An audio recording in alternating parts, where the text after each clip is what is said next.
Welcome to Mr. Pete's Story Time. Today we'll be reading The Sneetches and Other Stories by Dr. Suess. The Sneetches. Now, the star-belly Sneetches had bellies with stars. The plain-belly Sneetches had none upon theirs. Those stars weren't so big, they were really so small, you might think such a thing wouldn't matter at all. But because they had stars, all the star-belly Sneetches would brag, "We're the best kind of Sneetch on the beaches." With their snoots in the air, they would sniff and they'd snort, "We'll have nothing to do with the plain-belly sort." And whenever they met some, when they were out walking, they'd hike right on past them, without even talking. When the star-belly children went out to play ball, could a plain belly get in a game? Not at all. You only could play if your bellies had stars, and the plain belly children had none upon theirs.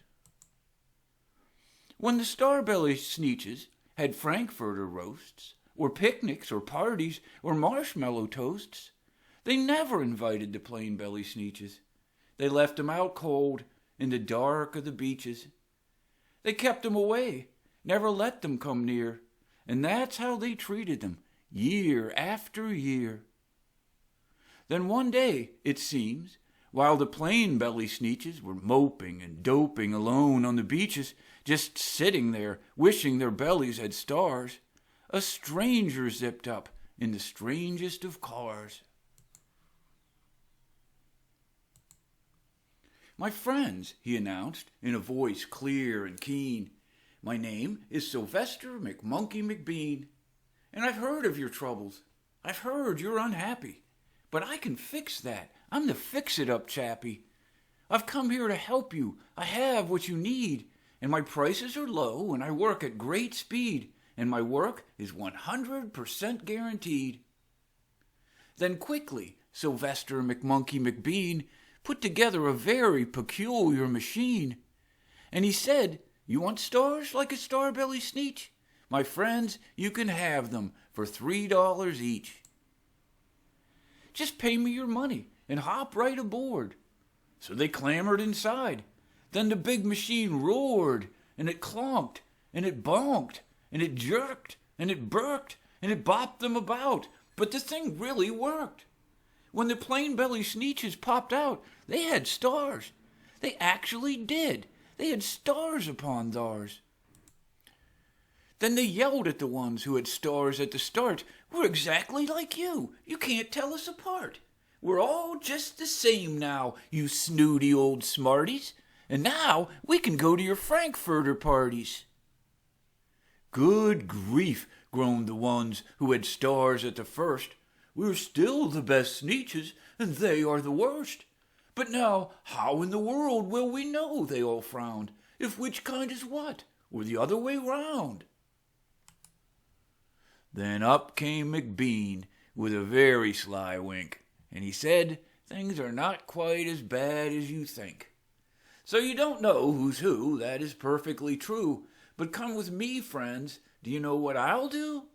I'll make you again the best Sneetches on beaches, and all it will cost you is $10 eaches." "Belly stars are no longer in style," said McBean. "What you need is a trip through my star-off machine. This wondrous contraption will take off your stars, so you won't look like Sneetches who have them on theirs. And that handy machine, working very precisely, removed all the stars from their tummies quite nicely. Then, with snoots in the air, they paraded about, and they opened their beaks and they let out a shout. 'We know who is who, now there isn't a doubt. The best kind of Sneetches are Sneetches without.' Then, of course, those with stars all got frightfully mad. To be wearing a star now was frightfully bad. Then, of course, old Sylvester McMonkey McBean invited them into his star-off machine. Then, of course, from then on, as you probably guess, things really got into a horrible mess. All the rest of that day, on those wild, screaming beaches, the fix-it-up chappie kept fixing up Sneetches. Off again, on again, in again, out again. Through the machines they raced round and about again, changing their stars every minute or two. They kept paying money, they kept running through, until neither the plane nor the star-bellies knew whether this one was that one, or that one was this one, or which one was what one, or what one was who. Then, when every last cent of their money was spent, the fix-it-up chappie packed up and he went. And he laughed as he drove in his car up the beach. They never will learn, no, you can't teach a Sneetch. But McBean was quite wrong, I'm quite happy to say, that the Sneetches got really quite smart on that day. The day they decided that Sneetches are Sneetches, and no kind of Sneetch is the best on the beaches. That day all the Sneetches forgot about stars, and whether they had one or not upon theirs. The Zacks. One day, making tracks in the prairie of Prax, came a north-going Zax and a south-going Zax. And it happened that both of them came to a place where they bumped. There they stood, foot to foot, face to face. "Look here now," the north-going Zax said. "I say, you're blocking my path. You're right in my way. I'm a north-going Zax, and I always go north. Get out of my way now, and let me go forth."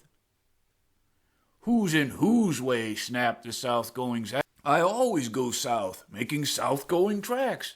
So you're in my way, and I ask you to move, and let me go south in my south-going groove." Then the north-growing Zax puffed his chest up with pride. "I never," he said, "take a step to one side, and I'll prove to you that I won't change my ways if I have to keep standing here 59 days. "And I'll prove to you," yelled the south-going Zax, "that I can stand here in the prairie of Prax for 59 years.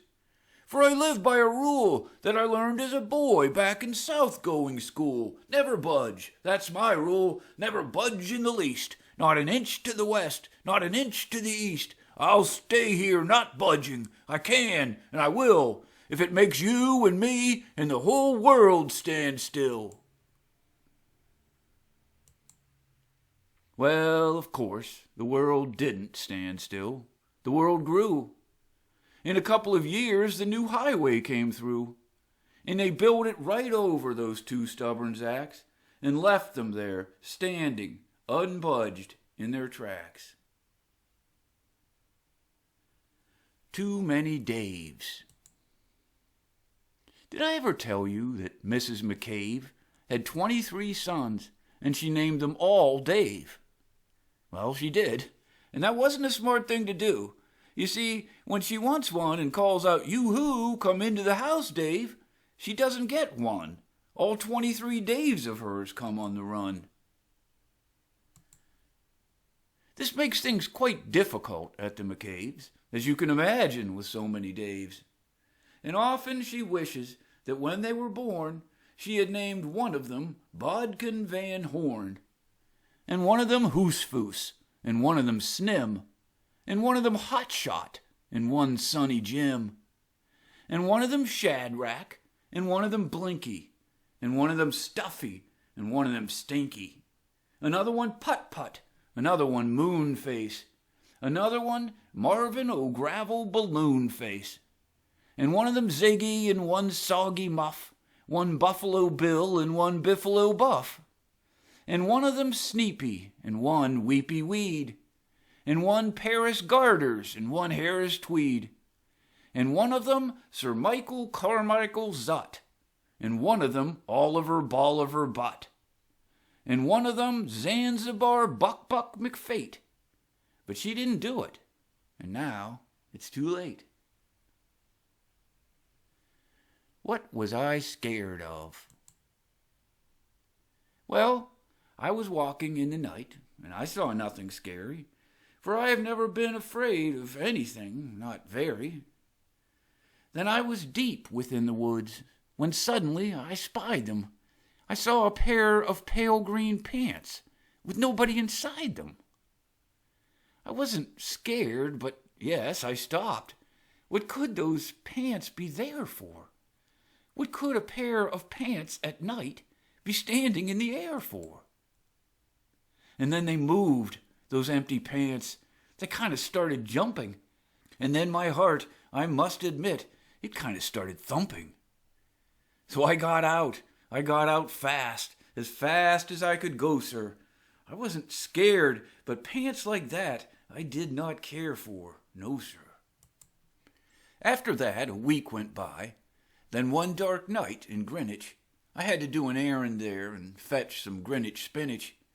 Well, I had fetched the spinach, and I was starting back through town when those pants raced round a corner, and they almost knocked me down. I lost my Greenwich spinach, but I didn't even care. I ran for home, believe me, I had really had a scare. Now, bicycles were never made for pale green pants to ride 'em, especially spooky pale green pants with nobody inside 'em. And the next night, I was fishing for doubt trout on Rover River, when those pants came rowing toward me. Well, I started in to shiver. And by now I was so frightened that I'll tell you, but I hate to, I screamed and rowed away and lost my hook and line and bait too. I ran and found a brickle bush. I hid myself away. I got brickles in my britches, but I stayed there anyway. I stayed all night, the next night too. I'd be there still, no doubt, but I had to do an errand, so the next night I went out. I had to do an errand, had to pick a peck of snide in a dark and gloomy snide field that was almost 9 miles wide. I said, I do not fear those pants with nobody inside them. I said and said and said those words. I said them, but I lied them. Then I reached inside a snide bush, and the next thing that I knew, I felt my hand touch someone, and I'll bet that you know who. And there I was, caught in the snide, and in that dreadful place, those spooky empty pants and I were standing face to face. I yelled for help, I screamed, I shrieked, I howled, I yowled, I cried, oh, save me from these pale green pants with nobody inside. But then a strange thing happened. Why, those pants began to cry. Those pants began to tremble. They were just as scared as I. I never heard such whimpering, and I began to see that I was just as strange to them as they were strange to me. I put my arm around their waist and sat right down beside them. I calmed them down, poor empty pants with nobody inside them. And now we meet quite often, those empty pants and I, and we never shake or tremble. We both smile and we say hi. Good night.